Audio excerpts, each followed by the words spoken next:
Welcome back, guys, to the Andrew Delich podcast. Okay, guys, today is going to be a reality check. I'm going to be alone. But before I get into the reality check, we're going to do a lot of soccer, a lot of football, the European football, the real football. Is it a lot of topics? Yeah, I think we got like three topics, three really important topics. I was scrolling on Instagram, and I fucking couldn't believe what some people had to say regarding Messi and the Ballon d'Or and everything. So I was like, fuck it, let me address it. Okay, so first topic for this episode, which is from football, it's Usain Bolt, one of the greatest Olympians of all time, and one of the greatest athletes of all time, Usain Bolt. And for people who don't know about Usain Bolt, he's a big Man U fan. He's a big Manchester United fan. And before I get into it, it just came at the top of my head. Yo, why the fuck did Usain Bolt try to play professional football? That was fucking ridiculous. Usain Bolt, I understand you're quick as fuck. I understand you're the fastest man alive. I understand that. But when and where in your mind did you say, you know what? Let me try and go play professional soccer.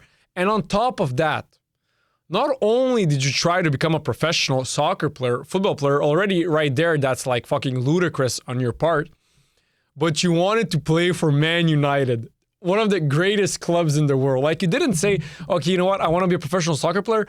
Let me play for a little club in Jamaica. No, you said, you know what? Fuck it. I'm Usain Bolt. I saw you play soccer. You're average at best. And when I mean average, I don't mean professional average. I mean just like global, human, normal citizen average player. That's your level. Like, I'm better than you, broski, and I never played professional soccer. But you still had the audacity to say, you know what? Fuck it, bro. I'm going to go and try out for Man United. That's crazy, broski. Like, let's keep it real. That's crazy. Like, you could have simply said, you know what? I want to play professional soccer, which I understand. It's the biggest sport on earth, and you're a big soccer fan, which I understand. And this was like, you're already like considered the GOAT in sprinting. So you're like, okay, fuck it. I already accomplished this. Let me go and try to accomplish becoming a professional soccer player in Europe, and more precisely in the Premier League, which is at the time was probably the greatest league in the world. It is one of the greatest leagues in the world and one of the most skilled leagues in the world. So already right there, bro, the audacity you had, like, you could have simply said, you know what?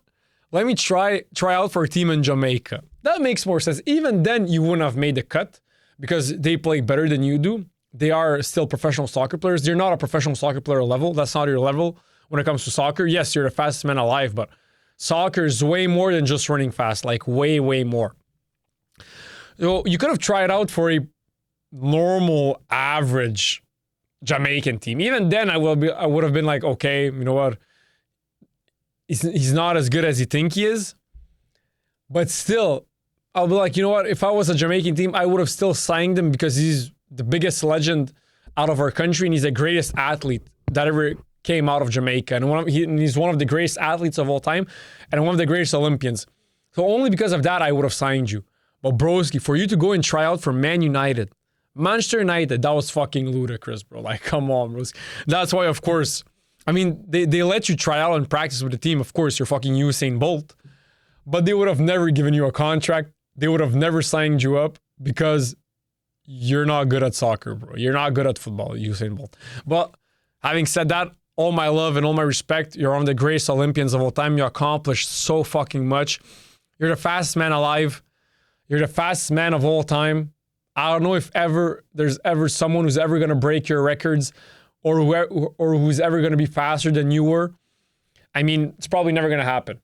But like he said once, like I said in the beginning of the episode, I just want to talk about a little bit about how he tried out for teams. That's why I rambled on a little bit.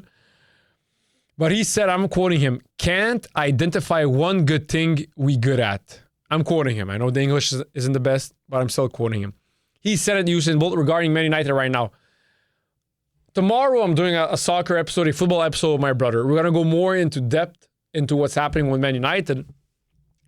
But broski, Man United, man, what a fucking dumpster fire. Ever since 2013, when Sir Alex Ferguson left, what a dumpster fire, man. Holy shit. What a dumpster fire. I mean, they didn't have, I think, their best season since 2013 when they won the league with Robin van Persie, Wayne Rooney, Sir Alex Ferguson, Ryan Giggs, all those legends. their best season was probably 2015, 2016 when Jose Mourinho finished second when Man United in the Premier League. And he said it. I'm quoting him. He said he went live and he said, like a journalist asked him, what's your greatest accomplishment in your career? And he didn't say winning the Champions League with Porto. He didn't say winning the Champions League with Inter Milan. He didn't say winning a trophy. What he said was finishing second with this Man United squad, with this Man United team. That's what he said. I didn't say it. Jose fucking Mourinho said it. One of the greatest managers of all time, of the history of football. He said it word for word, bar for bar. That's what he said. Don't get angry at me. He fucking said it. If you want to get angry at someone, get angry at that motherfucker, at that Portuguese motherfucker. He fucking said it. But that's true because ever since 2013, when Sir Alex Ferguson left, Man United is a complete dumpster fire, man. I don't know what they're doing. I don't know who's in charge over there and who had the idea of doing whatever they're fucking doing on the pitch and off the pitch. But it's just a complete dumpster fire, man. I don't know. They need to change a lot of things. Okay, next quote is from someone on Twitter. And she said, I'm pretty sure it's a he. Maybe it's a they, them. Hey, you never know. To be totally fair, the Ballon d'Or lost its credibility when Messi didn't win it for like 15 consecutive years. I agree 1,000,000%. Thank you. Whoever wrote this, thank you. Because you said what everyone who knows football actually thinks. Messi has 8 Ballon d'Ors. Okay, I know that's a lot. It's the record. He like crushed the record before Messi. Before 8, the record was 3. He fucking crushed it. Yes, I understand that. Ronaldo has 5. Messi almost has double what Ronaldo has in terms of Ballon d'Ors. But considering the fact that that's Lionel Andres Messi, 8 is nothing. 8 is... He underachieved in the Ballon d'Or. He didn't underachieve. We robbed him from Ballon d'Ors. He should have... When did he won his first Ballon d'Or in 2009? And then from 2009... to what are we, 2025? Maybe this year was Dembele, but from 2009 to 2024, how many years is that? Is that 15? I think that's 15, right? 2024 minus 20. Oh. Yeah, it's 15 years. No, wait, was that it? Minus. Yeah, 15 years. Messi right now, legit, should have 15 Ballon d'Ors. 2009, 2010, 2011, 2012, 2013, 2014, 2015, 2016, 2017, 2018, 2019, 2020, 2021, 2022, 2023, 2024. He should have 16 Ballon d'Ors, actually. All those years I just named out loud right now, he should have a Ballon d'Or for every single year. Maybe not 2025, that's Dembele, I admit it. And from now on, he should never win it, and he's never going to win it. Even maybe now, I think he's still the greatest player on planet Earth. But hey, let's not be that much of a Messi fanboy. Let's not abuse that much. But even though I still think he's the greatest on planet Earth, and he actually fucking is, man. Let's stop it at 2024. Messi should have 16 Ballon d'Ors right now. 16 fucking Ballon d'Ors Messi should have right now. Not 15. Not 14, not 10, not 8. Not 8. He has 8, but not 8. He should have 16. So the double of what he has right now. Messi should have the double of Ballon d'Ors that he has right now. That's a fucking fact. Next football topic. Someone said in the season that Zidane won the Ballon d'Or, he had 7 league goals. Players like this won't survive in this generation because people no longer watch football. They read it on stat sheets. How many fucking times did I say it? Being the best player on planet Earth, aka winning the Ballon d'Or, has nothing to do with being the best goal scorer and scoring the most goals in a season or in a year. It's 2 completely different things. 2 completely different things. It's like me and Justin Trudeau. 2 completely different things. A top G and a bottom G. 2 completely different things. Well, let me get back to what we're actually talking about. Zidane, when he won his Ballon d'Or, he was the greatest player that year by far. 1998, when he won the World Cup, he was fucking magical. He was magisterial. That's what he was. Nowadays, now I'm 50-50 on this take. Why? Because yes, some people don't watch football. They just see who scored the most goals and they say that's the best player. What the actual fuck, broski? If you're like that, please stop watching soccer. Please stop. No, you can. I mean, you already don't even watch football or soccer. So already right there, you're not even watching the sport. But please don't have a podcast. Don't talk about soccer, football, and don't have an opinion. Just read stats and shut the fuck up. That's what you should do. But everyone who knows football, who's a real football fan, a real soccer fan, we all know that football is all about eye test. You watch a player play. How does he fucking play? What does he produce? What does he look like on the pitch? What's his impact? Goals or no goals? Stats or no stats? What does he look like on the pitch? Eye test, broski. That's what soccer is. If that's not how you watch soccer or football, which many of you guys don't, you just read on paper who has the most goals, who has the best stats for that season, and then you say that's the best player. What the actual fuck? That's not how it works. If that's what you do, please don't ever bring up your opinion regarding soccer or football in a debate or in a podcast or whatever. Please just shut the fuck up. Please, I'm asking you nicely. I don't want to be mean. I'm being nice right now. Please stop nicely. But for everyone who knows football, we all know that how you play on the pitch, what you look like on the pitch, the influence you have on the pitch. Iniesta scored like 60 goals in his career.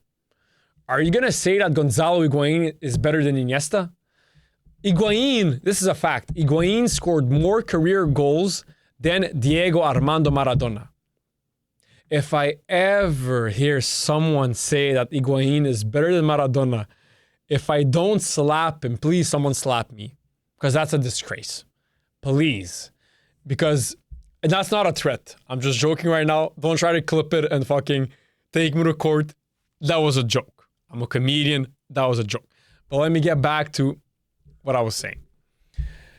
So if you want to look at stats, Higuain had better stats than Diego Maradona.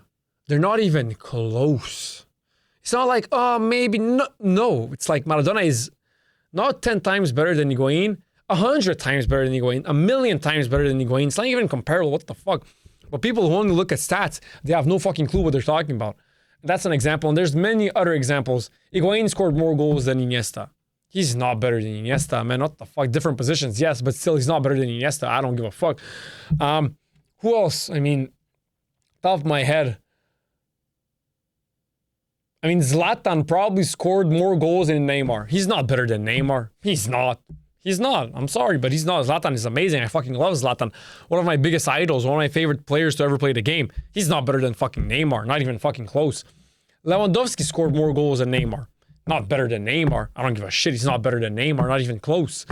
Who else? I mean, fucking Suarez. Suarez probably scored more goals than Neymar. He's not even close to being as good as Neymar. Not even close. Neymar is 10 times better than that fat fucker Luis Suarez. Not even close.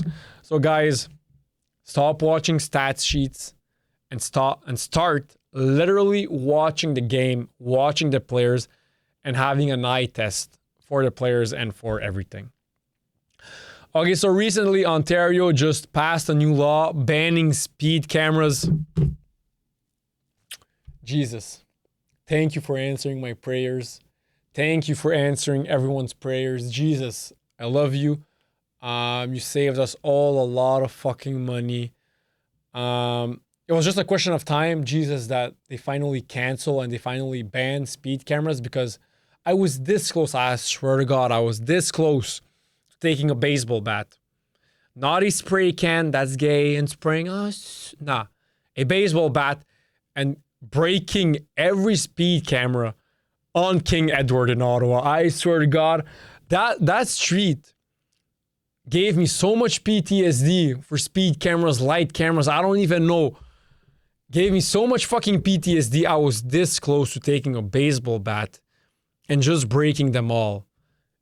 If there's a law enforcer watching this right now, I'm just joking. This is a podcast. I'm a comedian. I'm just having fun. But I was this close to fucking breaking every speed camera on, especially on King Edward.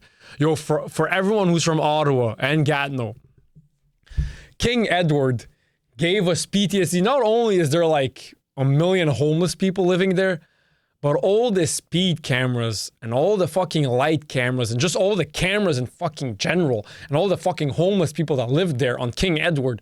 Jesus Christ, there isn't a single good thing from that street. First of all, when you come from Gatineau, you come at 70 kilometers, then it's 50, and then it's fucking 30 or 40. I'm not sure. I'm pretty sure it's 30. What the actual fuck? Why the fuck? I'm going 30? Like, you know when you enter King Edward and then it says, oh, now you have to go 30. 30? Broski, I run faster than that. Like, do you understand what I'm saying? I run faster than that. Like, what the actual fuck? So, I'm so happy Ontario banned speed cameras in all of the Ontario. Ottawa now is going to have to remove how many? Ottawa will be forced to turn off 60 photo radar cameras as Ontario moves to ban speed cameras. Oh my God. That's so beautiful to see, man. That's so, so beautiful. Jesus, that's when atheists, it's in moments like these that atheists become Christians. It's in moments like these that atheists become Christian. It's in moments like these. Believe me, this is when you know that God is real and Jesus is real. Man, Jesus Christ, man. Next topic. Okay, so recently, I switched. I used to be conservative. I used to be more pro-Trump and more pro-Republican and more pro-Pierre Poilievre. But I switched. I'm a full far left liberal now, a woke, a full far left. Like, you cannot be more far left than I am right now. I switched. And since I switched and now I want to protect my way of life and my perspective of life, I'm all for diversity, right?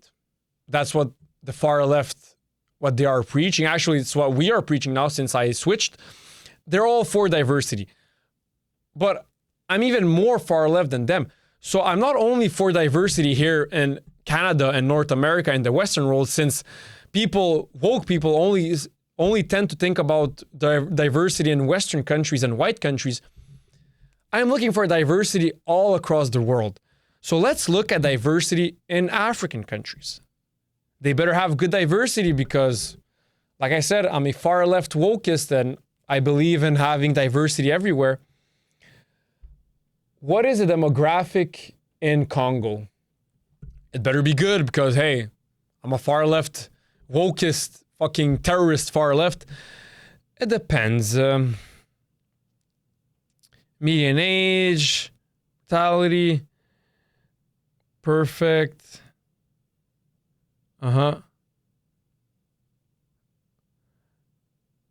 Okay, not giving me exactly. What percentage of Congo is black? Sometimes ChatGPT, they want us to be more precise. I'm going to be more precise. Whoa. What's wrong here? No. Whoa. As a far left wokeist, I'm all for diversity. And since I'm far left, I'm looking for diversity all across the world because I'm fair, right? Around 99% and more of the population is black African in the Democratic Republic of the Congo.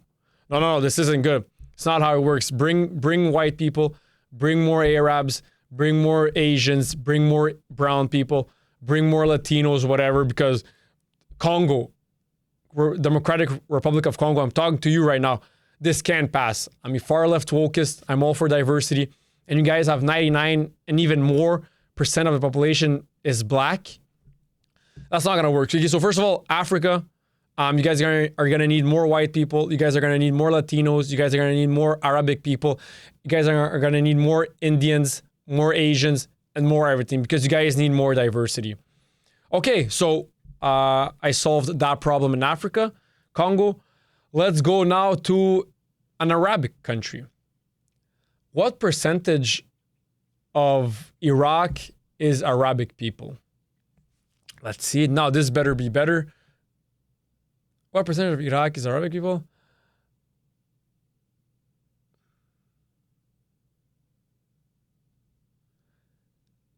In Iraq, Arabs are by far the largest ethnic group. put the Arab population at 80 to 85% of Iraq. That's better than African countries, but still you guys need more white people, you guys need more Asians, you guys need more Latinos, you guys need more everything. I mean, would you like me to also... Yes. Give me religious breakdown in Iraq also, please. Let's see now about religious breakdown in Iraq. This better be also diverse. Whoa, what the fuck's happening here? In Iraq, 95 to 98% of the population is Muslim. What the fuck? No, this can't. You guys need more Christians and you guys need more Jews. You guys need more Hindus, and more Buddhists. What's happening here? No, this can't pass. No. This can't pass. It's not gonna work out, guys. I mean, we're working on our diversity here in Western world. We have a way better diversity than you guys. So please, guys, since I'm a left extremist wokist, please, guys, work on your diversity because it's not gonna work out. What percentage of Saudi Arabia is Muslim? It better be 50-50 Christians and 50-50 Muslim because that's how it works, man. Whoa, what the fuck? Saudi Arabia is one of the most religiously homogeneous countries in the world. Muslims are between 99 to 100% of the citizenship in Saudi Arabia. Guys, people from Saudi Arabia, I hope you're listening to this because you guys need to pump up your diversity numbers. You guys need more Christians, more Jews, more Hindus, more Buddhists, more whatever, because it's not gonna work out, guys. You guys are falling behind. We Westerners, we have a lot of diversity here, and you guys need to catch up because it's not gonna work out. So guys, right now, I was fucking doing satire comedy. I was being satire right now. So you see how only people care about diversity in the Western world, but when other countries who aren't part of the Western world, when they don't have diversity, we don't give a fuck. Why is that? Can someone please explain that to me? Because there's no logic. When white countries want to remain white and want to remain Christian, the whole world calls them bigots. The whole world goes against them. All these left wokists go against them and fucking call them racist and whatever. But when non-Western countries, like Saudi Arabia, like Democratic Republic of Congo, like Iraq, like China, when they want to remain Chinese and when they want to remain Buddhist and when they want to protect their identity and their culture and their way of life, we praise them. Like, oh my God, you go girl. Like, or I don't fucking know what they say. Why is that? Like, guys, let's be honest. It's not fair and it doesn't make sense. It doesn't make sense. The Western world is like the most diverse place on planet Earth. And you guys, and even now you guys want even more diversity. But when other countries, like, let's look at China. China have a population of like 1 point something billion. What percentage of China is Chinese?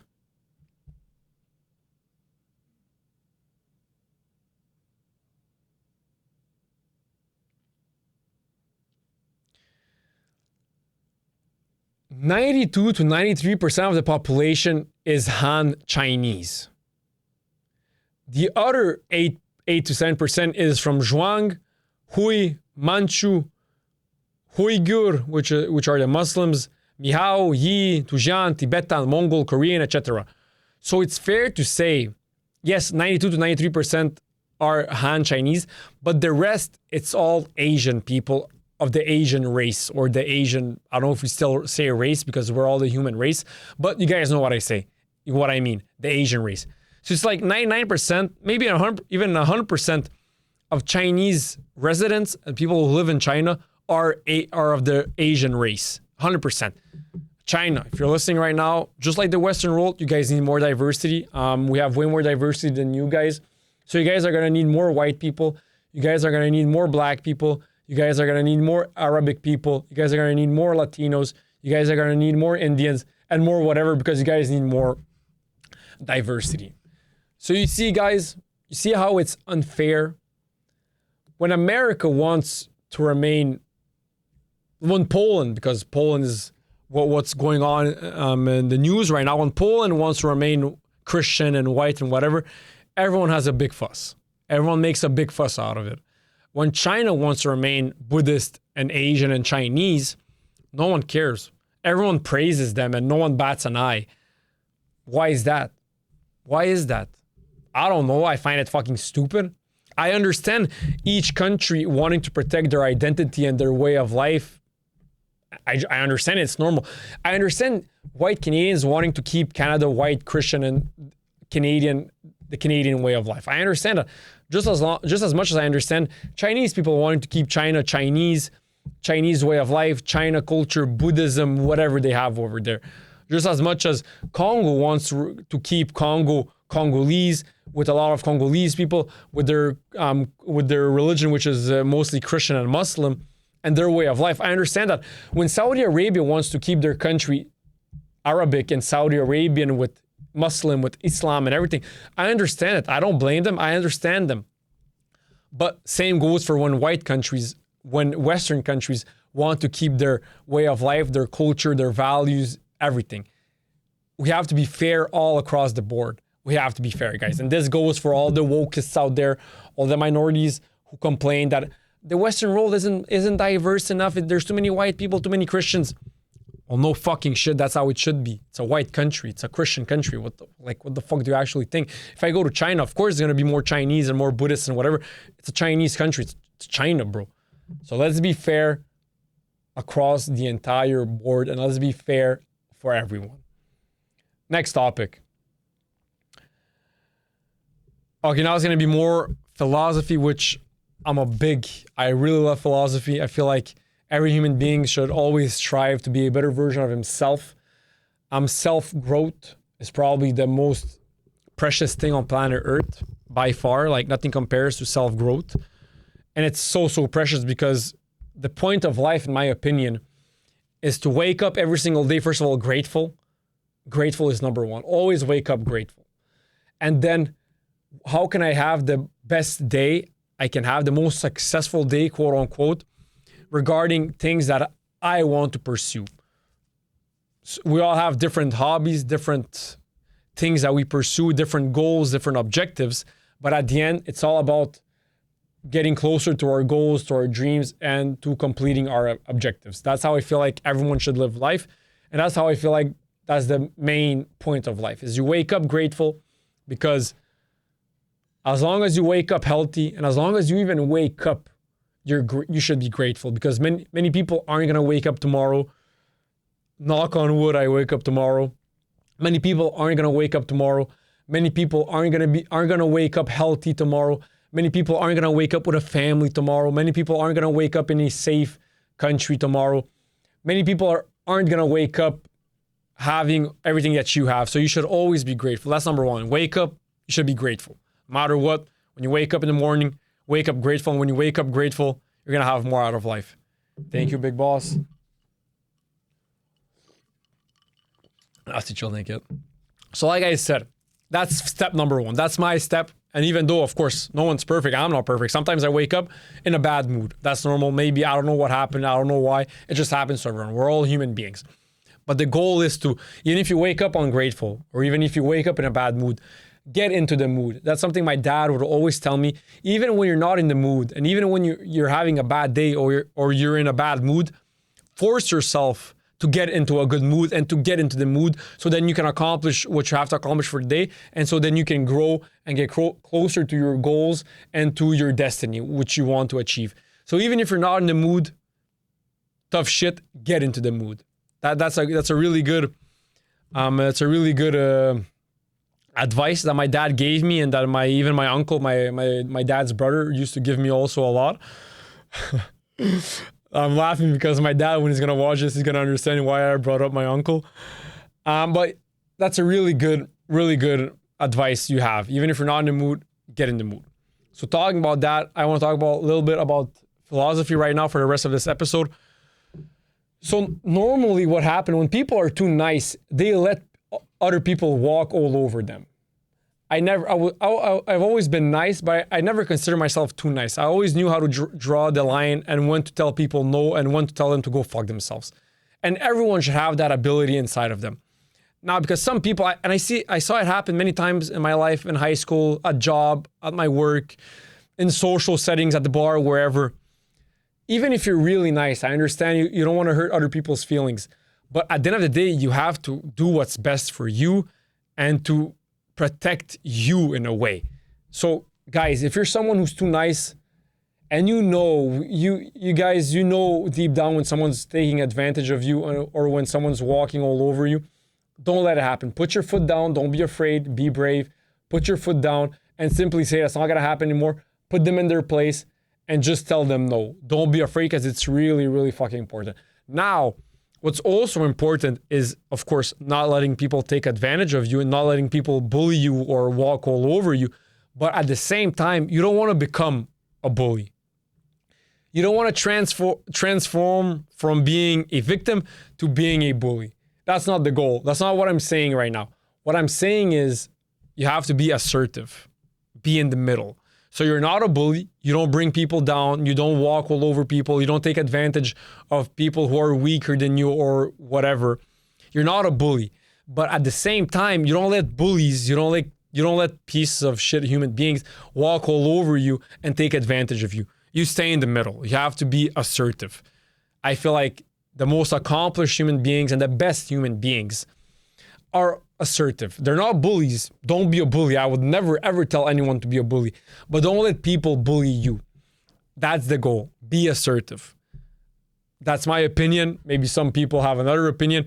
I know I watched this movie, American Sniper, with Bradley Cooper, who was the main actor, and it was actually directed by the famous Clint Eastwood. And in that movie, the dad said to the son, when the son was Bradley Cooper, he said, in this world, there's 3 types of people. There's sheep, sheepdogs, and wolves. And he said, don't ever be a wolf. Don't ever be a sheep. Be a sheepdog. A sheepdog protects the sheep from the wolf. A sheepdog is in the middle. He's not a bully like the wolf, and he's not a victim like the sheep. The wolf can't do nothing to the sheepdog. The sheepdog will protect the sheep from the wolf, and the sheepdog in return, he won't bully the wolf, and he won't bully the sheep. He'll protect the sheep, and he'll draw the line for the wolf, and he'll tell the wolf to go fuck himself when he crosses that line. Be a sheepdog, broski. Be a fucking sheepdog. Woof, woof, bruh. Be a sheepdog, bro. So that's what I mean by being assertive, not being a victim, and not being, in other words, a bully. Don't be a bully. Don't be a victim. Aim to be assertive like the sheepdog in the story I just said. And if we look at the dictionary adjective for assertive, which is having or showing a confident and forceful personality. People who are bullies aren't confident. The reason they bully people below them, weaker people, is so that they feel better about themselves. People who bring down other people, they do it so they feel better about themselves. People who are assertive, don't bring people down and who don't bully others, they are the most confident people. They know who they are, they know their place, and they're so confident in themselves and their capacities and who they are, they don't feel the need to bully other people or to bring other people down. They don't feel the need because they're not insecure. Bullies are insecure. They go towards weaker people and they start bullying them and bringing them down so that they feel better and more powerful and more whatever. Bullies are insecure. People who are assertive are confident and are really strong human beings. That's what they are. Bullies are insecure. Victims are, they're also insecure, but at least they're nice. They're not bringing people down. They're just weak, quote unquote, mentally or physically. But bullies, so like I said, be in the middle. Be a fucking sheepdog. Be confident in who you are. Be confident in your own skin. Be confident in your abilities, in your capabilities, in your capacities. Be confident in who you are, and you'll never be a bully or a wolf or a sheep, and you'll always be a sheepdog, meaning you'll always be assertive and proud of who you are. Less is more, simple is best. If anything in this world, whatever you're chasing, whatever you're looking to go towards or whatever, if something seems complicated or too complex, it's not correct. It's not right. It's not good. Everything that is good and everything that is correct in this world is simple. Life should be simple. we humans with our egos, we make life complicated. Life should be simple. Life is simple in general. Life is simple. Life should be simple. And there's this one quote from Albert Einstein, and he said, I'm quoting him, he said, if you can't explain it to a 6-year-old, you don't understand it yourself. He also said, if you can't explain it simply, you don't understand it well enough. He also once said that if you can't explain your dreams to a 6-year-old for him to understand, then even you don't know what your dream is. So many people, they have dreams, but they're not exactly sure what it is. And if you were to tell them, okay, could you explain it to a little kid, not a guy, to a kid who's 6 years old for him to understand, they couldn't. They would say, you know what? I want to become better. I want to accomplish this by doing that. The 6-year-old kid would be all lost. Like, I don't know what he wants. If there's someone who comes in and says, you know what? I want to be the Prime Minister of Canada, the little kid of 6-year-olds would understand. If someone would ask the kid, what's that guy's dream? He would say he wants to be Prime Minister of Canada. So that's simple. You understand what it is and you go after it. I'm just taking an example. It can be whatever. I want to be the CEO of Google. You simply tell to the kid, you know what? My dream is to be the CEO of Google. He's going to understand it. Oh, you want to be the big boss at Google? Yes.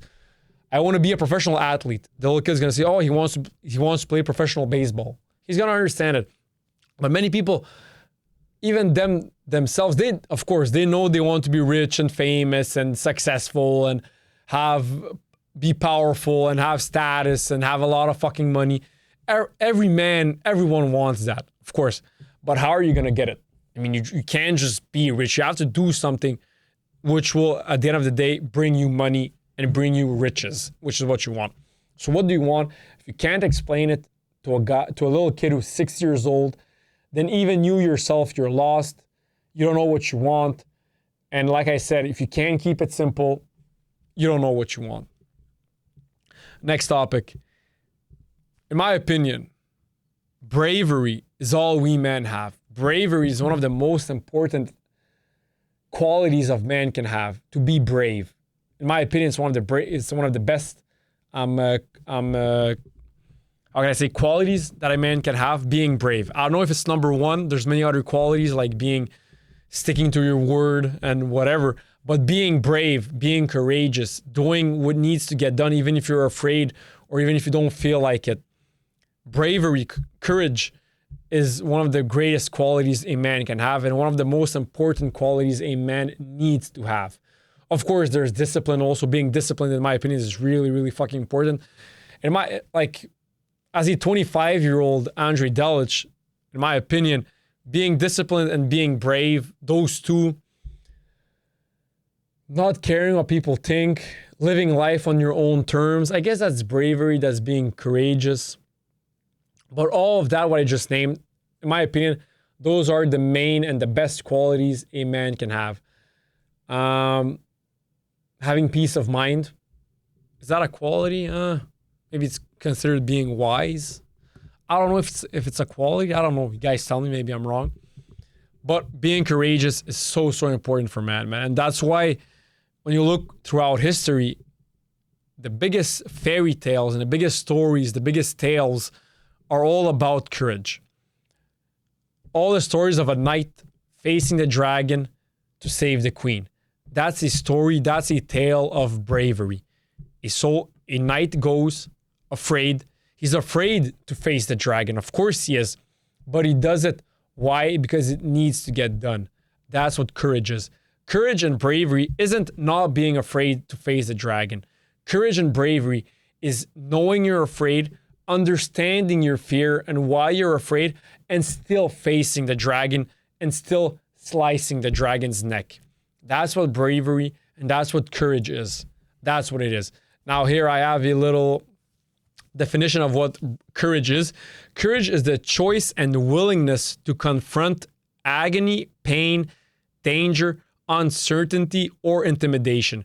Valor is courage or bravery, especially in battle.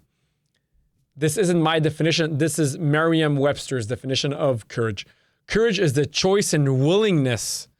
You take the choice and you're willing to confront agony, pain, danger, uncertainty, or intimidation, or in other words, fear. You dare to face your fears. That's what courage is. Courage isn't the absence of fear. Courage is understanding that you have fear and still facing your fears. Even though you're afraid, you still face them. That's what courage is. And in when I remember when I was young, my dad made me watch this movie Beowulf. It's the story of Beowulf. It's a poem written in like the early Anglo-Saxon days, like 1600s, I think it was written, 1500s, 1600s. And it's a beautiful story. I watched the movie. It's like a cartoony movie. It's not cartoon. It's like, I don't know how you can consider it, but it's a movie with Beowulf and there's Angelina Jolie actually in it.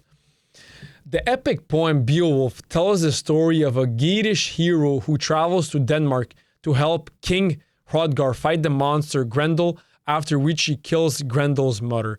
Beowulf returns home, becomes king, and 50 years later faces a dragon threatening his land, ultimately killing it but dying from his wounds. The story is written in Old English and combines pagan and Christian themes, detailing Beowulf's courage in battling supernatural foes and his eventual heroic death. So let me quickly say what the story is. So number one, the monster Grendel. The story begins with the Danish king Hrothgar's mead hall, Heorot, being terrorized by the monster Grendel. Beowulf arrives. The hero Beowulf, a Geatish prince, hears of the attacks and travels to Denmark to aid Hrothgar. Grendel's defeat. Beowulf engages Grendel in a fierce hand-to-hand battle and rips the monster's arm off, forcing it to retreat to its lair to die. Grendel's mother's revenge. Grendel's mother seeks revenge and attacks the hall, but Beowulf tracks her to her underwater lair and kills her as well. Return and reign. Beowulf returns to his homeland, Geatland, where he later becomes king. The dragon. After 50 years of prosperous reign, Beowulf's kingdom is threatened by a dragon, which guards a hoard of treasure. In the final battle, Beowulf fights the dragon with the help of his loyal kinsman Wiglaf. Though the dragon is slain, Beowulf is mortally wounded by its venomous bite. Beowulf dies, appointing Wiglaf as his successor, and is given a heroic burial in a funeral mound by the sea. So for people who've never watched the movie or read the poem or the story, Beowulf, what happens is Beowulf comes to help this king in Denmark. He slays Grendel. Grendel was the son of a dragon who was terrorizing that city in Denmark. He then kills that fucking freak. I don't know how we can call him, like a tall goblin. He goes and he finds the mother. He slays the mother, and then afterwards, like I just explained everything. But the main point is, the reason why Beowulf became king is because he was courageous, and it was because of his bravery. It wasn't because he was smarter than others. It wasn't because he was wiser or whatever. It's because he was more courageous and more brave than others. Before, when kings existed, when leaders existed, and before when we were nomads, or before whatever, when kings existed, the way someone was appointed king in the beginning, when just before it was, when you were king and then your son would be king. Before that, when they first appointed someone to be king, it was who was the bravest in this group. Amongst a group of 300 men, amongst them, they knew who was the bravest guy there. And they all together said, since he's the bravest, he showed the most bravery and courage in battle. He's going to be our leader. He's going to lead us. So amongst men, what we respect the most amongst men is bravery, is courage. That's why when they do decide to choose a king or a leader, amongst, let's say, 500 people or 1,000 people, whatever the number is, it can even be 5 people. If you look at a group of friends of 4 or 5 people, there's always like a leader, right? Like a leader, quote unquote. He's not literally a leader telling people, oh, do this and do that. But in a group of friends nowadays in 2025 of 4 or 5 men or boys, the leader in general is the guy who's the most courageous and the most brave. It can be bravery approaching a girl, protecting your friends from someone who tries to beat up one of your friends. It can be doing something that everyone else would be afraid to do. In general, in good settings or in bad settings, the leader is the bravest person. If you take a criminal group, a criminal organization, The leader in general is the guy with the most balls, quote unquote, the bravest guy. They could have saw something, a certain situation where they all said together, oh shit, he's the bravest out of us all, so we're all gonna follow him. He's gonna be our leader.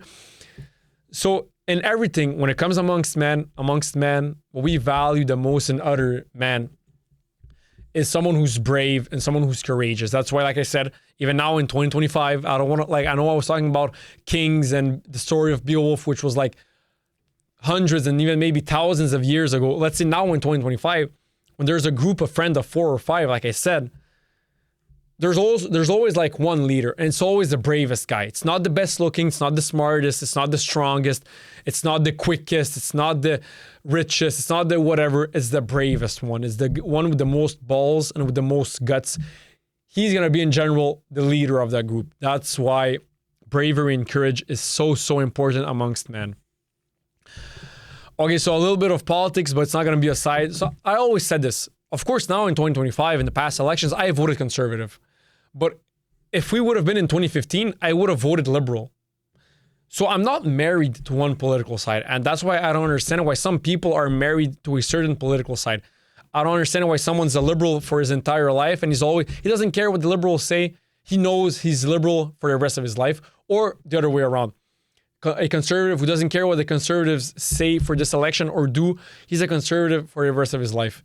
In my opinion, both don't make sense. I mean, how I see it personally is right now I look at the state that my country is in. Do I feel like conservatives could help our country more, or liberals would help our country more? If I feel like it's conservatives in this time frame we are right now, I'm going to vote conservative. If I feel like it's liberals, like in 2015, everyone was sick and tired of Stephen Harper and his administration, which were conservative, I would have voted probably liberal. I was 15 years old, so I couldn't vote, but I would have probably voted liberal. But now in 2025, in my opinion, when I look at society, when I look at where we are right now, as a sociologist, when I look at society and where we are and what's happening in the state of Canada, I feel like conservatives should be in power so that they help the country more than what liberals could. That's why I voted I'm conservative this past election. But maybe in 2030 or in 2035, I'm going to be 30 and 35 years old. I'm going to look at the state that Canada is in. I'm going to be like, oh, you know what? Now I feel like Canada needs more of a liberal party than a conservative party. That's why, in my opinion, I'm not conservative, I'm liberal. I want what's best for me, what's best for my country, what's best for my family, and what I feel like at the end of the day, will have the best out of. If I feel like conservatives are the right choice, I'm going to vote conservative. If I feel like it's liberal, I'm going to vote liberal. That's how I see it. I know Jordan Peterson talked a lot about it. And the reason why I see it like that is because, in my opinion, life is always changing. Societies are always changing. Humans are always changing. You're always changing. I am constantly changing. And there's this famous quote, this really, really big quote from Heraclitus, who is a Greek philosopher, an ancient Greek philosopher. And he said, change is the only constant in life. And I agree 100%. Change is the only constant in life. Change is the only thing that's certain in life, with debt and taxes, like we say. Nothing is certain in life except for debt and taxes and change. Change is certain. Change is always going to happen, and change is the only constant in life. That's why, like I said, now in 2025, conservative, personally. In 10 years, Canada's going to change. So my opinion and my vote is going to change regarding political sides in Canada. As times change, my opinion changes, and my political backing changes, right? Like I said, 2015, I would have voted liberal. 2025, now I voted conservative. I was 25 years old, so I could have voted. Was there an election before that? Maybe I was 18, 19, but I didn't really care about voting, or I don't fucking know. 2035, it's going to change again because society is going to change. The city I'm going to live in is going to change. Everything's going to change about Canada, or maybe I'm going to live somewhere else. I don't know, but it's going to change. So depending where I am right now, it's going to be a change. Let's say I lived right now in 2025 in Serbia. I would have voted in Serbia in 2025 liberal, because Serbia, if I was living in Serbia need more, in my opinion, a liberal government than a conservative government, because Serbia isn't in the same setting, the same social setting, in the same state that Canada is right now. Two different states, two different settings, that's why I would have two different votes. That's how I see it. That's why I don't understand some people who are married to constantly voting for conservative or for constantly voting for liberal. That's how I see it, in my opinion. How long? 50 minutes? Okay, let's keep going. Next topic. Recently I just saw this like more of a news. Gen Zers, which is me, which is most of my viewers, Gen Zers are said to be the most conservative generation North America has ever seen. Patrick Bet-David said this. I just feel like, of course, I understand why. Most of my friends who are Gen Zers, like there's a lot of people from Gen Z who are conservative, like a lot. Normally, like throughout history, it's always been young people are more liberal, older people are more conservative in general. But now it just so happened that the state we're in, it just so happened that Gen Zers are the young people right now in 2025. And it just so happened that the state that the Western world is in, that's why Gen Zers feel like they should vote more conservative than liberal. Of course, it is surprising. For the most of humanity, young people have always been liberal and whatever, peace and love. And older people have always been more conservative. But hey, that's switched a little bit. And that's someone who studied sociology and who saw a lot of this in class. It's actually surprising, but I understand why with everything that happened. I mean, I don't want to go too deep into it, but you guys understand. Where was I now? I completely turned around. Okay, so my thought, so guys, recently and just before, I always used to see it, and I was always like, half-half. So my thoughts on people who hate, there's a lot of people who hate on the Kardashian/Jenner family, saying they don't have any talent, whatever, but it's mostly they don't have any talent. I understand why people hate on them. Like, I understand. I don't hate on them. Why? Because this is how I see it. Of course, they don't have a specific talent like Justin Bieber with singing or like Lionel Messi with playing soccer. They don't have that specific talent. I understand that and I agree. But still, no one gave them what they have. They didn't have any handouts. They fucking took what they wanted. They worked hard and they fucking went after it. They went after money and fame and they fucking got it. The Kardashian family, the Jenner family, they're fucking rich right now. They're fucking famous and they accomplished all of their dreams. Now, I don't know exactly what all of their dreams are, but we can say that they accomplished their main goal of being successful.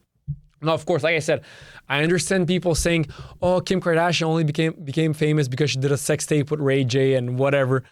I understand Kim Kardashian doesn't have a specific talent. Now, of course, she's a businesswoman and she has many businesses and she's making millions of dollars. But in the beginning, yes, she like, quote unquote, I guess she does have a talent. Now that I think about it, I mean, she's good on camera, I guess. She started her own TV show, Keeping Up with the Kardashians, and no one forced people to watch her TV show. People tuned in because they found it interesting. So maybe that's a talent, I guess. Yeah, why not? Being good in TV shows and reality shows and making a good reality show, I guess that's a talent. Why not? If it makes money, it makes sense. Who gives a fuck? They made money, made a lot of money. But I understand, like I said, many people saying that they don't, I mean, they do deserve, but I understand some people saying they don't have any talent because when you look at it purely, they don't have like a singing talent or an acting talent or whatever. But like it or not, dude, the Kardashian/Jenner family are fucking huge, bro. They're one of the richest families in America. They're so accomplished. They did a lot. Now, of course, you can call Kim Kardashian a slut or whatever. At the end of the day, I feel like she doesn't care. I don't know. She has a lot of fucking money and they did a lot, man. I'm just wondering. I'm curious. Is Kylie Jenner the richest out of all of them? Who is the richest Kardashian/Jenner? I think it's Kylie Jenner, man. That's crazy, bro.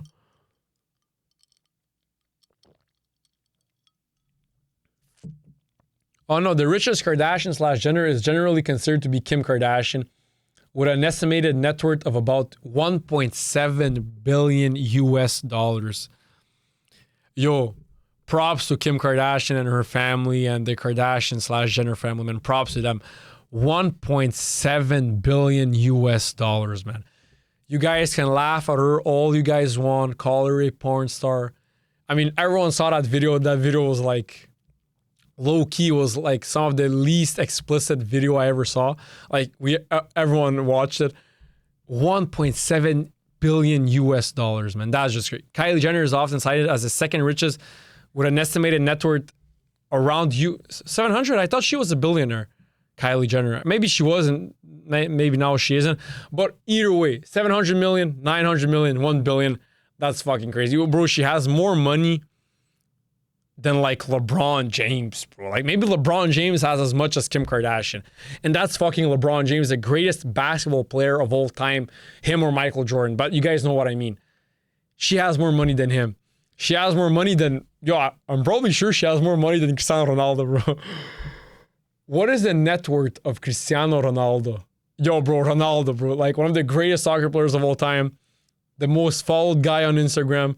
So accomplished. So talented. And I still think she has more money than him, bro. I swear to God. Even than Messi. Even, if she has more than Ronaldo, she probably also has more than Messi. But that's crazy, bro. So, yo, that's why I always said props to that family, man. They fucking deserve it. Cristiano Ronaldo's exact net worth is not publicly confirmed, but estimates as of 2025 generally place it somewhere between 600 million to 1 billion US dollars. So I think it's fair to say that Kim Kardashian has more money than Cristiano fucking Ronaldo. One of the greatest players, the most famous guy on earth, and one of the greatest players for the most popular sport on planet Earth. And she has more money than them, man. Jesus Christ, bro. Wow, man, you respect. How rich are... What is the net worth for the other Kardashian/Jenner family members? Who is the poorest out of all of them? Who's probably the ugliest one? What's her name? What's the name of the ugliest one? Chloe. Yeah, she... Kim Kardashian, 1.7 billion. Kylie Jenner, around 670. Kris Jenner. Who's Kris Jenner? Is that the mom? Yeah, that's the mom, right? Yeah, that's the mom. Kris Jenner, 170 to 200 million. Kourtney Kardashian, 65. Khloe, 60 to 65. Kendall, 60 million. I think Kendall is the best looking. Or is it maybe Kim? I think Kim has the best face, right? Out of all of them. Kendall, 60. Caitlyn. That's the Transformer. Guys, don't come after me. That's the Transformer. 25 million US dollars. Rob Kardashian, 10 million. Is that the son? The brother, I guess?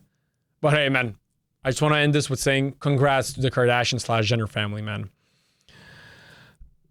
Now, recently, I saw somewhere, was it on Instagram or was it a documentary, someone saying that no matter what happens in the world, when it comes to news, when it comes to whatever grabs the people's attention, number one is always music and sports.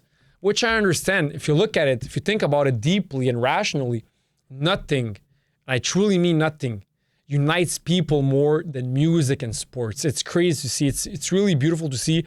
When you go in a sporting event, in a sporting game, everyone's united if you cheer for the same team, of course. Nothing unites human beings more than music and sports. That's why it's so popular.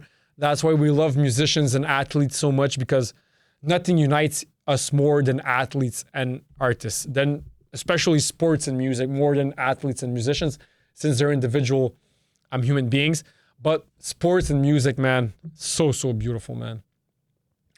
Okay, so recently I saw, was it on Instagram? Yeah, it was on Instagram. There was like one of these streamers, what was it? Ben Dadon? I think that's his name, Ben Dadon. He went on Kai Cenat's stream and he did a verse. Like he rapped, like they put a freestyle. He did a freestyle. They put a beat and he did a freestyle.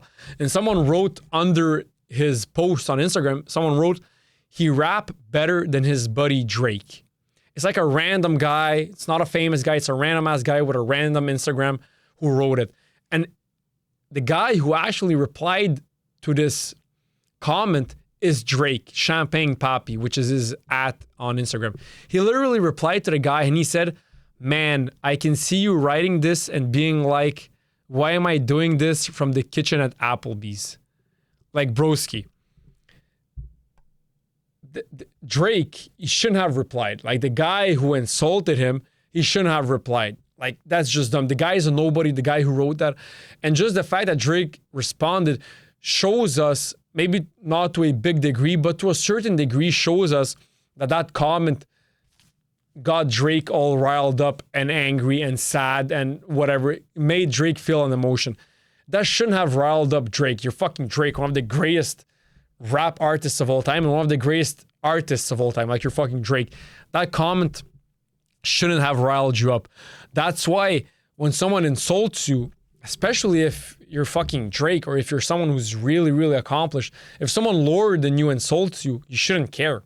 Even when someone insults you, you shouldn't care, and you shouldn't even think about it deeply. The reason that the guy is insulting you, maybe he's jealous of you, maybe he wants to bring you down, maybe who knows what, but you shouldn't care when someone insults you, especially when you're someone who's highly, highly successful, really, really famous, and when you're fucking Drake. I mean, how can you get bigger than Drake? Like, one of the greatest musicians of all time, man.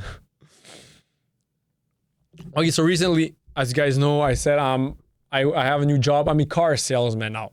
In the beginning, I didn't really like the job 100%, but now I grew to love it more, understanding how it works. And it's actually, you have a lot of free time. If I'm being honest, you have a lot of fucking free time. Like, if you don't have a client, I'm not doing shit. I'm just fucking around with the other employees and we're just talking shit.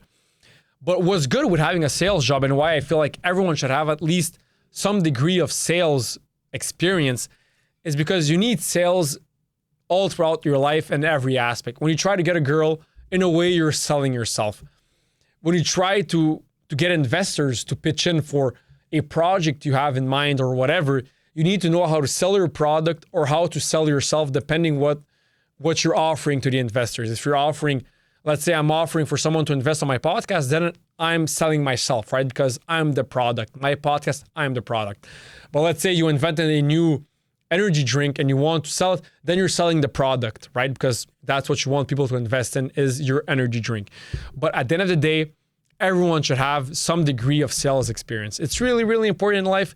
And even if I don't go as big as, let's say, investors and making money, let's say you have kids later on and you want them to do something that they don't want to do. It's how you sell it to them that will make them do it or not do it. Life is all about sales. Now, maybe not all about sales, but a big part of life and getting what you want out of life is being a good salesman. That's a fact. Like I said, that's why I feel like everyone should have some degree and some experience regarding sales. And I feel like it can only help you. You also learn a lot about human psychology, sociology also you can add in, but mostly human psychology. You learn a lot about human psychology. You get, how can I say this? You get more confident in speaking. You get better at influencing people to think a certain way. You get better, you get more persuasive. You get better at persuading people to buy something or to think a certain way or to feel a certain feeling. You just get better and you manipulate life and human beings, manipulate, of course, quote unquote, people and life better. That's why I feel like sales will help you a lot in your life, no matter what your profession is, no matter where you're looking to go for in life, no matter what your goals are. Sales will never slow you down. They will only always help you. That's why I feel like sales are really, really important. Like I said, sales is all about human psychology. You learn a lot about humans, how they react, how they act, how they think, what their defense mechanisms are, how to go around their defense mechanisms and how to persuade them, how to convince them to think a certain way or to do something that you want them to do. Not only it can help you a lot with getting girls, because in a way you have to sell yourself in a way. But like I said, it can also help you with your kids later on. They don't want to eat their broccoli or their vegetables. And instead of just saying, eat your broccoli and eat your vegetables, you can say, you know what would happen if you eat your vegetables? Well, you're going to get big and strong. You want to be big and strong like your favorite athlete, Aaron Judge, right? Who's 6'8" and 250 pounds of muscle. You want to be like him later. Yeah, I do. Eat your vegetables. Now, of course, that's really unsophisticated. I did it quickly, but you understand the gimmick. You understand the point. I sold it to him, which in a way he feels like he won because like, oh, at the end of the day, of course, he's going to be healthier and he's going to grow up to be strong and healthy. But you sold it to him and he's going to feel like he did it on his own will, which in a way he did do it in his own will, but you persuaded him to do something that you wanted him to do. That's why I feel like sales, man, it can be a really, really good aspect for everyone. 1 hour and 5 minutes. Should I do a little bit of more? Where was I right now? People gonna say thoughts. Yeah, let's do a little bit more. Okay, so recently Daniel Craig, James Bond. For people who don't know who Daniel Craig is, he's the most recent James Bond. We still don't know who the next James Bond is, but side note, it better be a straight white British male. That's what the next James Bond better be, man, because I swear to God, if it isn't, I'm not watching that fucking movie. But hey, Daniel Craig recently said, quote unquote, if your kid is bullying my kid, and my kid has tried to tell your kid to stop, and your kid doesn't, my kid has been instructed to punch your kid in the face. Hey, I agree 100%. Maybe though he's a bit too kind, because he said if your kid is bullying my kid and my kid has tried to tell your kid to stop and your kid doesn't, and then he acts. I would probably tell my kid, if someone bullies you, beat him up immediately, then he'll never bully you again. When someone touches you physically, there's no, oh, please don't do it again. No. Someone touches you physically, you immediately punch him back. I don't give a fuck. You don't say, oh no, can you please stop? And then if he stops, then you don't do shit. He still touched you physically. You don't touch me physically. If someone bullies you verbally, then you can tell him, you know what? Can you please stop? You're fucking busting my balls and getting on my nerves. And then if he doesn't stop, then I wouldn't recommend him to punch him, because he didn't punch you. He didn't physically touch you. But you can put him back in his place and say, shut the fuck up, you fucking, I don't know what. You can insult him or put him back in his place. But that's why I understand what Daniel Craig means here, and I'm all for it. I understand it all makes sense.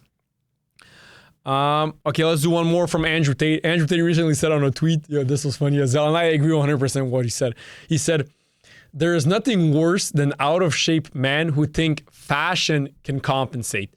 Take off that Gucci print and go to the gym, you disgusting fat cunt. This guy has a way of saying things that just gets people riled up, man. But I understand the main argument. Some people, I know many people, many people, I'm not going to name names. There's no way I'm doing that. But many people, they try to cheap out of going to the gym, and then they wear Gucci, they wear Versace, Louis Vuitton, and you constantly, and it's always those people that you constantly hear them talking to you and telling you, yo, bro, do you know what this is? This is real Gucci. Like, bro, look at it, it's real Gucci. Broski, I don't give a fuck. Like, do you understand? I don't give a fuck. I actually don't give a fuck. And of course, like he said, if you're a fat cunt, I don't want to say like he said, and you're wearing that to compensate, yo, broski. Hell nah, bro. And then if you're constantly busting my balls with, yo, bro, this is Gucci. This is real Gucci. Like, bro, look at my glasses. Versace. Like, bro, look, did you see my glasses? Versace. Yo, bro, I don't give a fuck, broski. Like, I literally don't give a fuck. Like I said, I'm not going to name names. It's not my close friends. But, yo, there's many people. I saw them do that. I'm like, broski, we actually don't give a fuck. Okay, you have a Gucci fucking belt or whatever. Good for you, broski. But please fucking stop it, bro, because it's fucking annoying, man. But hey, what Andrew Tate just said, I understand and I agree, man. Okay, let's do this last quote. Should I do it? Yeah. So it's from Immanuel Kant. He said, if the truth shall kill them, let them die. If the truth shall kill them, let them die. That was it, guys, for this reality check. I'm not going to analyze that quote because it doesn't need any analyzation, no homo. But if the truth shall kill them, let them die. That was it, guys. Peace out.